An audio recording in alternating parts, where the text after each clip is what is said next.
नमस्कार, लक्षवेधीमध्ये आपल्या सगळ्यांचं स्वागत। मी प्रसाद काथे। टीईटी घोटाळ्याच्या मुद्द्याचा बाटलीतून बाहेर आलेला जिन हा परत एकदा कोणाच्या ना कोणाच्या तरी मानगुटीवर बसण्याच्यासाठी धडपडतोय असं चित्र आहे। शिंदे गटानं उठाव केला, शिवसेनेतून शिंदे गट बाहेर पडला, त्यावेळेला त्यातला एक चर्चित चेहरा म्हणजे अब्दुल सत्तार। अब्दुल सत्तार यांच्या मुलींना या टीईटी घोटाळ्याचा लाभ पोहोचवण्यात आला असा आरोप केला गेल्यानंतर महाराष्ट्रातलं राजकारण ढवळायला लागलं। या आरोप करण्याच्या मागे कोण आहे हे अद्याप तसं स्पष्टपणे उघडकीस आलेलं नाही। पण या आरोपाच्या तात्काळ नंतर चंद्रकांत खैरे, अंबादास दानवे यांच्यासारखी माणसं पुढे आली आहेत आणि त्यांनी सत्तारांवर अधिक तीव्र हल्ला चढवलेला आहे। हा शाब्दिक हल्ला सुरू असताना सत्तारांनी स्वतःचा बचाव करण्यासाठी काही कागदपत्र समोर आणली आहेत आणि हा घोटाळा अर्थात टीईटी घोटाळा आणि त्याचा कुठलाही लाभ हा आपल्या परिवाराशी मिळालेला नाही, झालेला नाही हे सांगत असतानाच टीईटी घोटाळ्यात अब्दुल सत्तार आणि त्यांच्या कुटुंबाचं नाव जोडलं जाण्याचं प्रकरण हे निव्वळ आणि निव्वळ त्यांच्या बदनामीसाठी आहे असं सुद्धा म्हटलंय। सत्तार यांनी केलेला खुलासा एका बाजूला आहे, पण दुसऱ्या बाजूला आहे तो टीईटी घोटाळा। शिक्षक भरतीचा घोटाळा, विविध प्रकारच्या पदांवरच्या भरतीचे घोटाळे हे काही तसे नवीन नाहीत। पण आत्ताच्या घडीला चर्चेत असलेल्या टीईटी घोटाळ्यातला एक आणखी महत्त्वाचा मुद्दा आहे तो म्हणजे या प्रकरणाचा तपासही ईडी कडे जाण्याची शक्यता आहे। कारण पेपर फुटीच्यामुळे या घोटाळ्याचा वास येऊ लागला होता आणि पुढे पुढे तर बोगस पद्धतीनं विद्यार्थी, परीक्षार्थी घुसवण्याच्यासाठी, व्यवस्थेत घुसवण्याच्यासाठी हा संपूर्ण घोटाळा कसा चालला याच्या अनेक ऑडिओ टेप बाहेर आल्या होत्या। हे सगळं महाराष्ट्रातली जी राजवट सर्वाधिक भ्रष्ट म्हणून ओळखली गेली त्या मवियाच्या कार्यकाळात झालं। मवियाच्या कार्यकाळात होत असलेल्या या तमाम घटनांच्या बाबतीतली कुठली ना कुठली तरी चर्चेतली विषयांतर्गत असलेली बाब ही आता पुन्हा समोर आली आहे। सत्तार हे केवळ हिमनगाटचं टोक आहे। प्रत्यक्षात या घोटाळ्याच्या निमित्तानं अनेक गोष्टी अद्यापही पाण्यात दडलेल्या आहेत आणि त्या हळूहळू तपासात पुढे येतीलच। पण आत्ताच्या घडीला सत्तार केवळ शिंदे गटात गेले म्हणून त्यांच्या विरोधात बोलणाऱ्या शिवसेनेला याची आठवण आहे का, किंबहुना उद्धव गटाला याची आठवण आहे का की हा घोटाळा घडत होता तेव्हा त्यांचेच पक्षप्रमुख मुख्यमंत्रीपदी होते। इतकंच काय तर अजित पवारांनी सुद्धा या संपूर्ण प्रकरणामध्ये योग्य त्या सूचना योग्य त्या वेळेला मुख्यमंत्र्यांपर्यंत पोहोचवल्या गेल्या होत्या असं एक सांकेतिक वक्तव्य केलेलं आहे। यामुळे कोणाला काय सुचवायचंय ते महाराष्ट्रात नक्कीच पोहोचलेलं असेल। मात्र सध्या नव्यानं सत्तेत आलेल्या शिंदे फडणवीस सरकारच्यासाठी सत्तारांचा मुद्दा हा डोकेदुखी ठरू शकतो आणि त्यावर उपाय काय हेही शोधण्याची गरज आहे। कारण बराच काळ प्रस्तावित असलेला मंत्रिमंडळाचा विस्तार जेव्हा होईल तेव्हा त्यात सत्तार नसावेत हे ज्यांना वाटतं त्यांनी तर सत्तारांच्या मुलींना टीईटी घोटाळ्यात लाभ मिळाला याच्याच संदर्भातला तपशील पेरला नसेल असे अनेक प्रश्न आहेत। लक्षवेधीची चर्चा त्याच अनुषंगानं।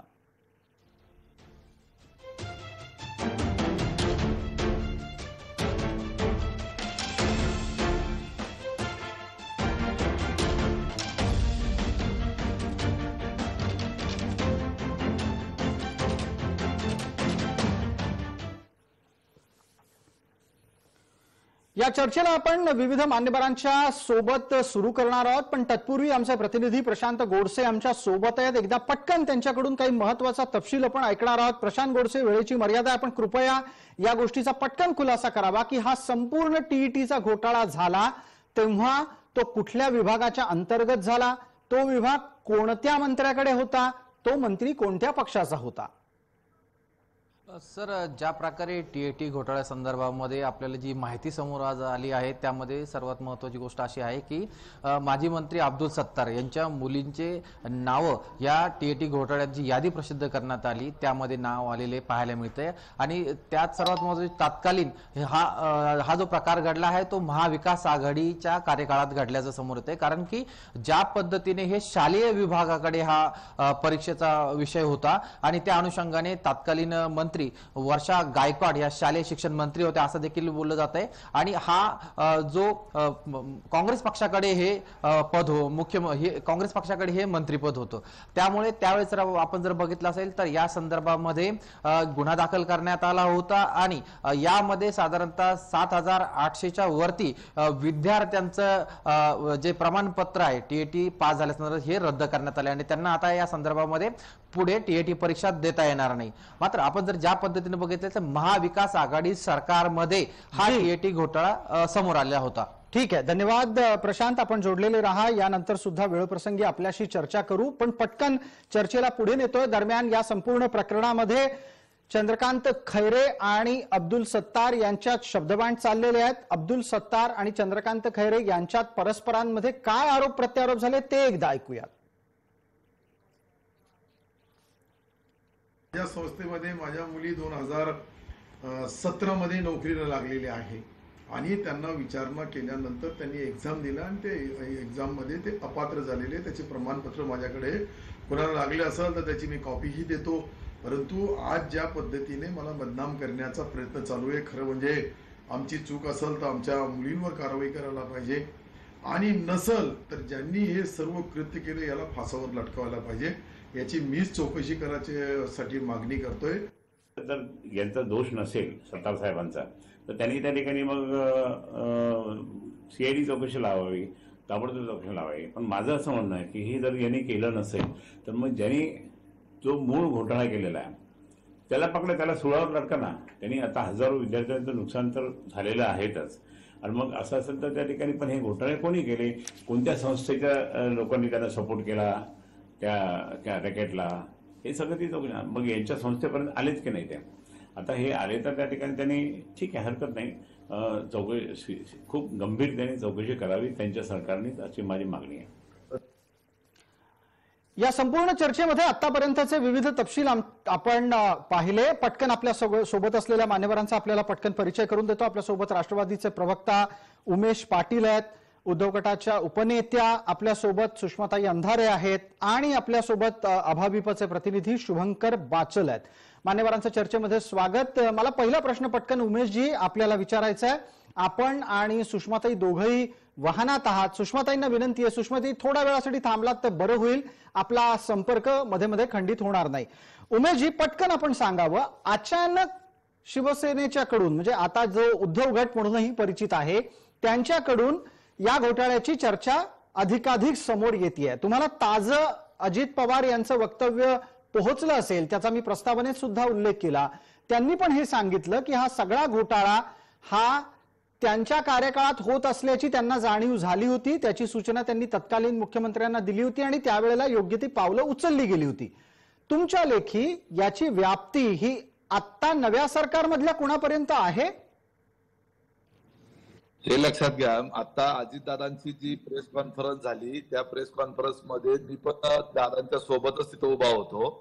तुम्ही जसं सांगताय ते तसं बोललेले नाहीत, ते जे बोलले त्याचं तुम्ही तोडून मोडून सांगताय। त्यांनी असं सांगितलं अजितदादांनी की ज्या वेळेला या संदर्भातल्या गोष्टी समोर आल्या त्यावेळेला तातडीने माननीय मुख्यमंत्र्यांच्या कानावर घालून या संदर्भातल्या चौकशीचे आदेश दिले गेले। पुणे पोलिसांच्या सायबर विभागाने याच्या बाबतीमध्ये अतिशय सखोल तपास करून हा घोटाळा उघडकीस आणला आणि तुम्ही सुरुवात करतानाच सर्वाधिक भ्रष्टाचाराचं असलेलं सरकार, असा तुम्ही चर्चा असलेलं सरकार म्हणून जो महाविकास आघाडीचा उल्लेख केला, हा पक्षपातीपणा वाटतो। याच्यामध्ये मी परत बोलेन तुम्हाला या संदर्भामध्ये, परंतु आता तुम्ही जो प्रश्न विचारला त्याचा आधी उत्तर देतो की या बाबतीमध्ये माननीय ह्या चौकशी करता माननीय मुख्यमंत्र्यांनीच आदेश दिले। मुख्यमंत्र्यांच्या आदेशानंतर या संदर्भामधली सखोल चौकशी होऊन याच्यामध्ये तुकाराम सुपे आणि सुशील खोडवेकर हे मुख्य आरोपी त्याच्यामध्ये आढळून आले आणि सगळ्यात त्याच्यामध्ये जो काही घोटाळा झालेला आहे तो उघडकीस आणण्याचं काम हे म्हणजे हा परीक्षा परिषदेच्या माध्यमातून जो घोटाळा झाला होता तो उघडकीस आणण्याचं काम हे पुणे पोलिसांच्या सायबर विभागाने केलं. अमिताभ गुप्ता हे पोलीस कमिशनर होते आणि आताच जे शिवसेनेमधले जे मंडळी त्याच्या संदर्भातला आग्रह करत आहेत तर त्यांना पत्रकारांनी विचारल्यावर जर तुम्ही शिवसेनेच्या लोकांना विचारलं तर ते त्याची उत्तर देणार आणि ते टीव्हीवर दिसणार. आता अजितदादांना विचारलं तर अजितदादांनी त्याच्या बाबतीमध्ये उत्तर दिलं. जे कोणी दोषी असतील त्याच्यावर कारवाई झाली पाहिजे. आता राहिला प्रश्न अब्दुल सत्तारांचा. अब्दुल सत्तारांना ते अल्पसंख्याक समाजातून येतात. भारतीय जनता पार्टीच्या लोकांना अल्पसंख्याक समाजाची प्रचंड मोठ्या प्रमाणावर अलर्जी आहे. उद्याच्या मंत्रिमंडळ विस्तारामधून त्यांचं नाव कापण्याच्या करता काहीतरी निमित्त मिळावं म्हणून कदाचित त्यांच्या बाबतीमध्ये याच लोकांनी काहीतरी पेरलेलं असू शकतं. ही पण आपण शक्यता गृहीत घेतली पाहिजे. तुम्ही ठीक आहे, आपण आपल्या सोबत सुषमाताई आहेत. आपण या चर्चेला एक वेगळा आणि नवा अँगल देण्याचा प्रयत्न करताय की म्हणे अब्दुल सत्तार अल्पसंख्याक असल्यानं त्यांना मंत्रिमंडळात घेण्याचं टाळण्यासाठी हा आरोप पुढे आलेला असू शकतो. सुषमाताईंना माझा पुढचा प्रश्न असा आहे, सुषमाताई, या धार्मिक आणि राजकीय भूमिकेच्या पलीकडे जाऊन तुम्ही तुमच्या माध्यमातून एका गोष्टीच्या बाबतीतला तपशील द्यावा की या टीईटी घोटाळ्याच्या माध्यमातून आजच्या घडीचे खुलासे कितपत महत्वाचे वाटतात. या सगळ्या गोष्टी बघायला गेलं तर या आधीच्या सरकारच्या कार्यकाळातल्या आहेत. जर स्पष्टपणे तपास सुरू झाला तर विषय बऱ्यापैकी खोलवर जाऊ शकतो, याची कल्पना सगळ्यांना असायला हवी. हिंदीत म्हणतात बात निकलेगी तो दूर तक जाएगी.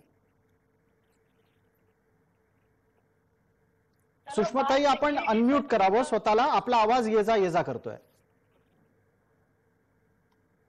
जी सुषमाताई बोला. वापरली कृपया त्या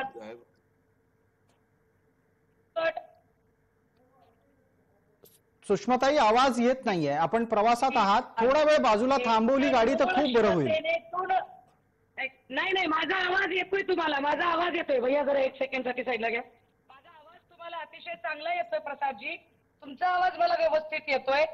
हे समजून घ्या की पहिली गोष्ट, तुम्ही जेव्हा असं सांगत आहात की उद्धव गट असं जेव्हा तुम्ही म्हणता तेव्हा तुम्हाला हे कळायला हवे की मूळ शिवसेना पक्षप्रमुख उद्धव ठाकरे जी आहेत आणि या पक्षातून बंडखोरी करून पक्षाचा विश्वासघात करून बाहेर पडलेले शिंदे आहेत, तेव्हा कृपा करून शिंदे गट आणि शिवसेना असे उल्लेख आपण करावेत. मुद्दा क्रमांक 2, आपण बोलताना अगदीच वकीलही तुम्ही, जजही तुम्हीच आणि निकालही तुम्हीच देणार अशा थाटात जे तुम्ही म्हणालात की सगळ्यात भ्रष्ट आघाडी वगैरे, तर बात निकलेगी तो दूर तलक जाएगी. तो प्रसाद जी जरा मुझे ये पढ़ने दीजिए की घोटाळे कुठे आणि किती झाले. पंकजा मुंडे 206 कोटीचा चिक्की घोटाळा, पंकजा मुंडे 72 कोटीचा THR घोटाळा, देवेंद्र फडणवीस 1700 कोटीचा सिडको खारघर जमीन घोटाळा, देवेंद्र फडणवीस मुंबई DP घोटाळा, देवेंद्र फडणवीस 2800 रुपयांचा 800 कोटी रुपये ULC जमीन घोटाळा, देवेंद्र फडणवीसचा महाई परीक्षा पोर्टल घोटाळा, परीक्षा Prakash Mehta MPL compound FSI घोटाळा 1200 कोटी, सुभाष देशमुख तूर भरडाई घोटाळा 2000 कोटी, सुभाष देशमुख लोकमंगल बोगस कागदपत्रे अनुदान लाटणे घोटाळा, जयकुमार रावल तोरणमाळ हिल रिसॉर्ट घोटाळा 49 कोटी, जयकुमार रावलचाच बँक घोटाळा 369 कोटी, विनोद तावडे अग्निशमन यंत्र खरेदी घोटाळा 191 कोटी, विनोद तावडेंचाच राष्ट्रपुरुष तस्वीर व अर्ली रीडर्स बुक खरेदी 114 कोटी घोटाळा, विष्णू सावरा आदिवासी विद्यार्थी साहित्य. सुषमाताई यादी खूप मोठी आहे प्रसादजी. अगदी निश्चित असू शकते. 2.5 वर्षापूर्वी हे सगळे आरोप होतेच. 2.5 वर्षापूर्वी या सगळ्या गोष्टींचे आरोप होते. उमेश पाटलांनी आता या निमित्तानं जो मुद्दा मांडायला घेतला होता त्याचं पुढचं एक पाऊल आपण मांडलं. आपण आता मुद्द्यावर येणार आहात का? प्रश्नाचं उत्तर द्याल का? मी परत प्रश्न विचारायला तयार आहे आपल्याला. प्रसादजी मी मुद्द्यावरच येणार आहे. मला फक्त एवढं कळतं की चर्चेचा तुम्ही पॅनलिस्ट बोलावल्यावर पॅनलिस्टला बोलू देत चला. तुम्हीच ठरवून मोकळे होत जाऊ नका की कोण घोटाळे जास्त करतोय कोण कमी करतोय.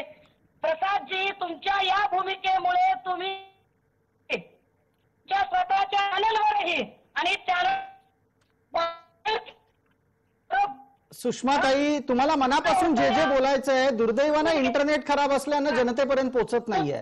मलाही आवडलं असतं तुमची संपूर्ण भूमिका लोकशाही मार्गाने लोकांपर्यंत पोहोचू द्यायला. मला काहीच अडचण नाही मला येऊन कोणी शिव्या दिल्या या कार्यक्रमात. तर लोकशाहीत तुम्हाला तो अधिकार आहे. फक्त इंटरनेट कनेक्शन चांगलं ठेवा आणि माझ्या विरोधात बोला, एवढीच माझी तुम्हाला नम्र विनंती आहे.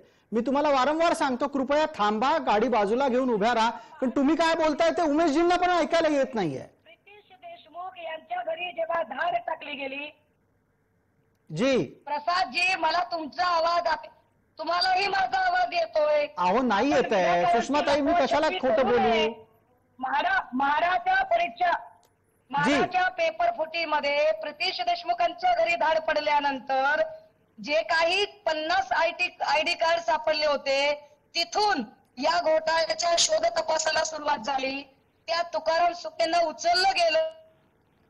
रुपयाची मे महिन्यामध्ये जमानत झाली होती आणि त्यानंतर टीईटीचा तपास ईडीकडे जावा असं म्हटलं होतं. तपास ईडीकडे जाणार हे तेव्हाच ठरलेले होते. आता तो तपास फक्त आणि फक्त त्यातला मंत्री हा फडणवीसांच्या सरकारला मदत करणार आहे. म्हणून जर त्याला तपास ईडीकडेच येईल तर भाजप आणि ईडीचं काय साटल होतंय हे लोकांना कळेल. बोला आता. बिलकुल, धन्यवाद. आपण आपली भूमिका मांडलीत. मध्ये मध्ये इंटरनेटचं कनेक्शन गेलं. उमेशजींनाही मी याची एक छोटीशी आठवण करेन की तुम्हाला कितपत ऐकायला आलं मला माहिती नाही, पण त्यांनी त्यांची भूमिका निश्चित मांडलेली आहे. आपल्याला अभाविपचे आपल्या सोबत असलेले प्रतिनिधी बाचल यांना बोलतं करायचंय. शुभंकर बाचल यांना आपण या चर्चेत याच्यासाठी घेतलंय कारण हा सगळा घोटाळा होत असताना विद्यार्थी संघटनेचे प्रतिनिधी आणि त्याचबरोबर या सगळ्या घोटाळ्यात भरडल्या गेलेल्या विद्यार्थ्यांचे प्रतिनिधी या निमित्तानं सातत्यानं ते सक्रिय होते. शुभंकरजी, आत्ताची जी स्थिती आहे आणि आजच्या संदर्भातला जो तपशील येतोय की या घोटाळ्यात आता ईडी पण तपास करणार आहे, कुठपर्यंत हे प्रकरण पोहोचू शकतं? आणि गेल्या सरकारच्या काळातल्या या घोटाळ्याच्या बाबत तत्कालीन सरकारचे दोन्ही प्रतिनिधी आपल्या सोबत आहेत. ते असं म्हणतात की त्यांनी अतिशय उत्तम प्रकारे तपासाला सुरुवात केलेली होती, गती दिली होती. प्रत्यक्षात चोर कोण होतं, कोतवाल कोण होतं? नमस्ते. बरोबर आहे प्रसादजी, तुम्ही आता जे सांगितलं की आता जे आपण बघतोय की 2019 साली जी टीचर इलिजिबिलिटी टेस्टची परीक्षा झाली, त्या परीक्षेमध्ये अनेक विद्यार्थी परीक्षार्थी या परीक्षेसाठी बसले. परंतु या परीक्षेनंतर ज्या वेळेस आरोग्य भरती परीक्षेचा घोटाळा समोर आला आणि या घोटाळ्यामध्ये या घोटाळ्याचा तपास करताना ज्यावेळेस टीईटीचा परीक्षेचा देखील घोटाळा समोर आला आणि त्यामध्ये जे परीक्षार्थी बोगस आहेत, जे परीक्षार्थ्यांनी काहीतरी लाच देऊन ही परीक्षा पास झाण्यासाठी प्रयत्न केले, अशी 4 दिवसापूर्वी अतिरिक्त आयुक्तांनी 7,874 परीक्षार्थींची लिस्ट जाहीर केली की ज्या परीक्षार्थींनी यामध्ये काहीतरी लाच देऊन त्यांना पास करण्याचं काम केलं. आपल्याला माहिती आहे की महाराष्ट्र हे शिक्षणाचं माहेरघर आहे. अनेक बाहेरच्या देशातून, अनेक बाहेरच्या राज्यातून इथं विद्यार्थी शिकायला येतात आणि याच महाराष्ट्रामध्ये जर अशा प्रकारे जे शिक्षक या युवकांना शिकवतात, ज्या विद्यार्थ्यांना शिकवतात, ते शिक्षक जर लाचलुचपतपणे एखाद्या चुकीच्या मार्गाने जर शिक्षक होत असतील तर उद्याचे जे भारताचं भविष्य हे कशा प्रकारे असेल याचा आपण विचार करायलाही पात्र ठरत नाही. ठीक आहे शुभंकर, मी मध्ये आपल्याला थांबवतोय, याच्यासाठी थांबवतोय कारण यातला एक सूत्र नक्की कसं चालायचं यावरही आपल्याकडून उत्तर अपेक्षित करतो. आपल्यासोबत पक्षाचे दोन्ही प्रतिनिधी आहेत, मवियातल्या महत्वाच्या 2 घटक पक्षांचे प्रतिनिधी आपल्या सोबत आहेत. आणि जसं थोड्या वेळापूर्वी आमचे प्रतिनिधी प्रशांत गोडसे यांनी सांगितलं की विभाग हा काँग्रेसच्या माध्यमातून चालवला जायचा, प्रत्यक्ष आणि केवळ काँग्रेस पक्षाच्या माध्यमातूनच विभाग चालायचा का त्याचे खरे सूत्रधार वेगळे होते? गेल्या कार्यकाळात जो घोटाळा झाला, ज्याची मान्यता कबुली आत्ताच्या विरोधकांनाही आहे आणि त्यांचा दावाही आहे की त्यांनी त्या प्रकरणात कसून तपास सुरू केलेला होता, ती सूत्र नक्की कुठपर्यंत जात आहेत? शुभंकर, आपल्याला विचारलाय प्रश्न. येस बरोबर आहे दादा. आपण जसं आता सांगितलं की यामध्ये जो घोटाळ्याला तुकाराम सुपे असतील, सुखदेव ढेरे यांच्यासारखे अधिकारी देखील यामध्ये अटक झाली. परंतु ज्यावेळेस हा तपास सुरू झालाय त्या तपासामध्ये अनेक व्यक्ती यामध्ये दिसून येत आहेत. जसं की तुम्ही म्हटला की हे जो विभाग होता हा काँग्रेसच्या मंत्र्यांकडे होता.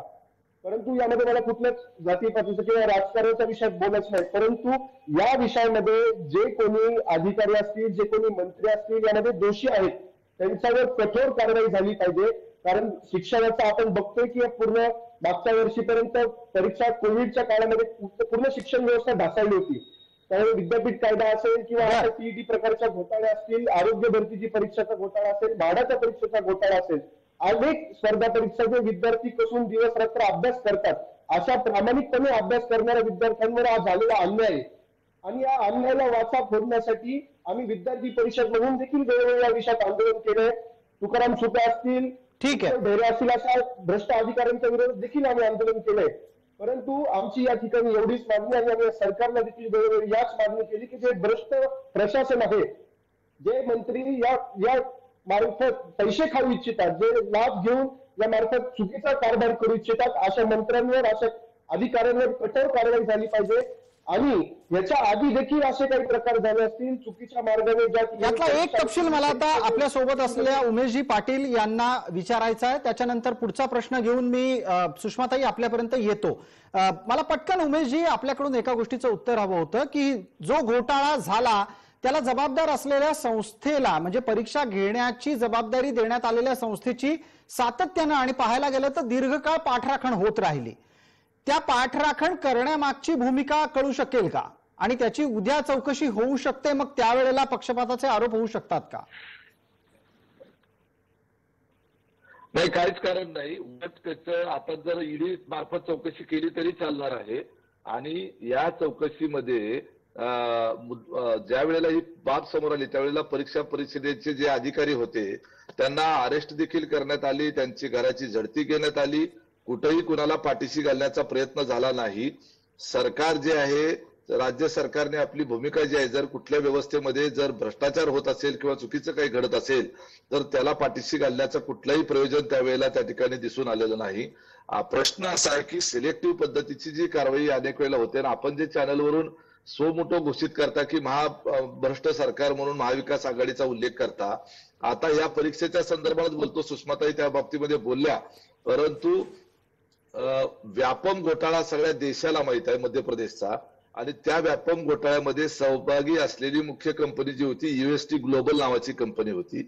त्या कंपनीला मध्य प्रदेश सरकारनं ब्लॅकलिस्ट केलेलं होतं. अशी जी व्यापम घोटाळ्यातली प्रमुख आरोपी असलेली कंपनी, त्या कंपनीला महाराष्ट्रातल्या महापरीक्षा पोर्टल विभागामार्फत देवेंद्र फडणवीस साहेब मुख्यमंत्री असताना परीक्षा घेण्याचं कंत्राट देण्यात आलं. ते कंत्राट सुद्धा 17.66% कमी असलेल्या कार्वी डेटा मॅनेजमेंट या कंपनीला न देता 17.68 कोटी जास्तीची बोली असलेल्या UST ग्लोबलला देण्यात आलं. आणि तिथं जे महापरीक्षा पोर्टल जे आहे माहिती तंत्रज्ञान विभागाचं किंवा महाIT डिपार्टमेंट जे आहे, तिथं संचालक म्हणून कुठलेही शासकीय अधिकारी नसलेले, त्यावेळी तात्कालिक देवेंद्र फडणवीस यांचे OSD असलेले कौस्तुभ ढवसे यांना तिथं महापरीक्षा पोर्टलमध्ये किंवा महाIT मध्ये डायरेक्टर म्हणून नेमण्यात आलं होतं. आणि 2017 साली हे सगळा प्रकार घडला. म्हणजे ब्लॅकलिस्ट, मध्य प्रदेशने ब्लॅकलिस्ट केलेली UST ग्लोबल कंपनीला त्या महापरीक्षा पोर्टलची जबाबदारी देण्यात आली. आणि महाIT डिपार्टमेंटमध्ये कौस्तुभ ढवसे फडणवीस साहेबांचे त्यावेळेचे वैद्य होते. आम्ही असं म्हणणार नाही की फडणवीस साहेबांचा त्याच्यामध्ये काही हात होता, परंतु उमेशजी एक तपशील जो आपण कंपनीच्या विषयी वारंवार देत आहात, त्याच पद्धतीनं तुमच्या कार्यकाळात ज्या कंपनीकडे काम दिलं गेलं ती कंपनी सुद्धा ब्लॅकलिस्टेड होती. त्या कंपनीच्या टेंडर भरण्याच्यासाठी अनेकदा टेंडरला मुदतवाढ देण्यात आली. असे अनेक मुद्दे आजवर अनेकदा चर्चेत आलेले आहेत. तुम्ही चॅनलच्या माध्यमातून महाराष्ट्रासमोर चुकीची माहिती ठेवू नका. त्या कंपनीला हायकोर्टाने ब्लॅकलिस्ट मधून बाहेर काढलं होतं, हे आपण लक्षात घ्या. कोर्टाचा निर्णय होता त्या कंपनीच्या बाजूने. ब्लॅकलिस्ट असलेल्या कंपनीनं यांना कॉन्ट्रॅक्ट दिलंच गेलं नसतं, त्यांना हायकोर्टाने त्यांना बाजूला काढलं होतं त्यातून. परंतु त्या कंपनीने घोटाळा केल्यानंतर त्यांचं सगळ्या परीक्षा रद्द करण्यात आल्या. त्यात आरोग्य विभागाच्या पण परीक्षा रद्द करण्यात आल्या. आणि या सगळ्या TETच्या संदर्भामध्ये सुद्धा राज्य सरकारने कडक भूमिका घेतली. विद्यार्थ्यांचं नुकसान होऊ नये हीच भूमिका आमच्या सरकारची त्यावेळेला राहिलेली आहे.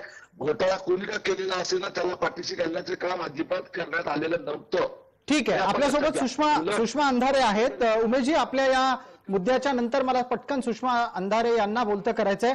सुषमाताई, आत्ताच्या घडीला अब्दुल सत्तारांनी स्वतःची बाजू मांडली आहे, ती तुम्ही ऐकली असेल कदाचित. थोड्या वेळापूर्वी आपण कार्यक्रमात सुद्धा ती दाखवली. ते असं म्हणतायत की हा जाणीवपूर्वक त्यांच्या बदनामीचा कट आहे. तुमच्या लेखी अब्दुल सत्तारांची बाजू एका बाजूला, पण दुसऱ्या बाजूला महत्वाचा मुद्दा उपस्थित असा करतो की पुन्हा एकदा टीईटी घोटाळ्याची चौकशी अधिक सखोलरित्या राज्य पातळीवर सुद्धा होण्याची गरज आहे का? नक्कीच याची सखोल चौकशी झाली पाहिजे आणि मी अब्दुल सत्तारांच्या मताशी सुद्धा सहमत आहे. खरंच अब्दुल सत्तारांना बदनाम करण्याचा हा कट चालू आहे आणि त्यांची बदनामी केली जाते असं सुद्धा मला खरंच नम्रपणे वाटतं. सुषमाताई बोलता बोलता आवाज गेला. मंत्री भाजपला चालणार नाही, बर. त्यामुळे भाजप एका मुस्लिम समुदायाच्या माणसाला मंत्रिमंडळात सामील करून घ्यायचे नाही म्हणून त्याचे चारित्र्य हनन करण्याचा प्रयत्न करत आहे. अब्दुल सत्तारजी या वाहिनीच्या माध्यमातून मी नम्रपणे सांगितलं पाहिजे का फस गए जी आप उधर. बर, मग माझा एक प्रश्न आपल्याला आहे. तुम्हाला जर असं वाटतंय की भारतीय जनता पार्टी हे घडवून आणतेय, तर शिवसेना आरोप अधिक धारधार करून, उद्धव गट अधिक धारधार आरोप करून त्यांना मदत का करतोय? अब्दुल सत्तारांच्या समर्थनार्थ मोर्चे काढले पाहिजेत. लक्षात घ्या पुन्हा एकदा दुरुस्ती करा प्रसादजी, दुसऱ्यांदा दुरुस्ती करा.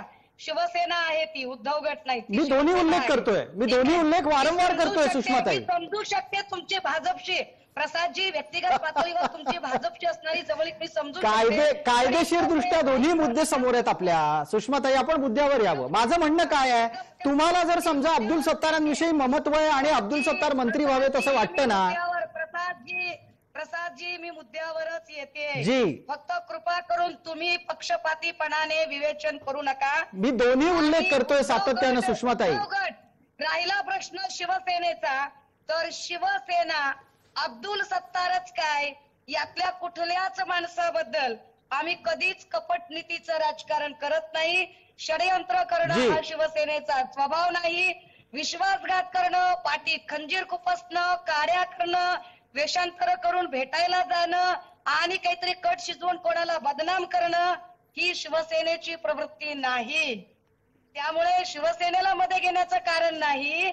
जर अखिल भारतीय विद्यार्थी परिषदेचे नेते म्हणून इथे बसवले जात असतील पॅनल वरती, तर हे उघड आहे की भाजपलाच अब्दुल सत्तार नको. आपला परत आवाज गेला. इकडून घरकाला घाट्टा करण्याचा प्रयत्न भाजपचा आहे हे सूर्यप्रकाश इतके नाही. याच्यात अभाविपला आणण्याची काही तशी गरज नाहीये. राजकीय विषय वेगळे आहेत. शुभंकर बाचळ आपलं नाव घेतलं गेलं, आपला उल्लेख झालाय. तुमचं काही म्हणणं असेल तर आपण मांडावं. अभाविप नेते आहे असं मी म्हणत आहे. बिलकुल. तुम्हाला अभाविप नेते हे भाजपचे कार्यकर्ते वाटायला लागले. सत्तार नको आहेत. भाजपला सत्ता तर करायची आहे, परंतु सत्तार त्याच्यात नको आहेत. सत्तारांनी अगदी छाती फाडून जरी हिंदुत्व दाखवले तरी भाजपला सत्तार नको आहेत. म्हणून भाजपच सत्तारांना बदनाम करत आहे. हे सत्तारांना ज्या दिवशी कळेल तो दिवस सुदिन म्हणावा. शुभंकर बाचल, आपलं काही उत्तर असेल तर 30 सेकंदात चर्चेच्या शेवटच्या टप्प्यात आपण आहोत. आम्ही इथं विद्यार्थी परिषद म्हणून विद्यार्थ्यांचे प्रश्न मांडण्यासाठी आलो. विद्यार्थ्यांवर जो अन्याय झालाय तो त्या वाचा फुटावी, यांना न्याय मिळावा आणि दोषींवर कारवाई व्हावी, कठोर कारवाई, या उद्देशानेच या पॅनलमध्ये मी सहभागी झालोय. यामध्ये कुठलाही दुसरा उद्देश नाहीये. विद्यार्थ्यांवर 4-5 परीक्षा पेपर फुटीमध्ये अन्याय झालाय. माडाची पेपर असेल, आरोग्य भरतीचा पेपर असेल, ईटचा पेपर असेल, एमआयडीचा पेपर फुटी असेल किंवा एमपीएससीची पेपर फुटी असेल, त्या मागच्या काळामध्ये या विद्यार्थ्यांवर अन्याय झालाय. विद्यार्थ्यांवर ज्या ठिकाणी अन्याय होईल त्या ठिकाणी अखिल भारतीय विद्यार्थी परिषद विद्यार्थ्यांचा आवाज म्हणून या महाराष्ट्राच्या रस्त्यावर उतरेल असं मी या ठिकाणी सांगू इच्छितो. ठीक आहे शुभंकर, धन्यवाद. वेळेची मर्यादा आहे आपल्याला, म्हणूनच आपल्याला थांबवतो. आपण सर्व मान्यवर या चर्चेत सहभागी झालात त्याबद्दल आपले मनपूर्वक धन्यवाद. लक्षवेधीच्या या चर्चेमध्ये तुर्तास इतकंच. सर्व प्रेक्षकांना जय महाराष्ट्र.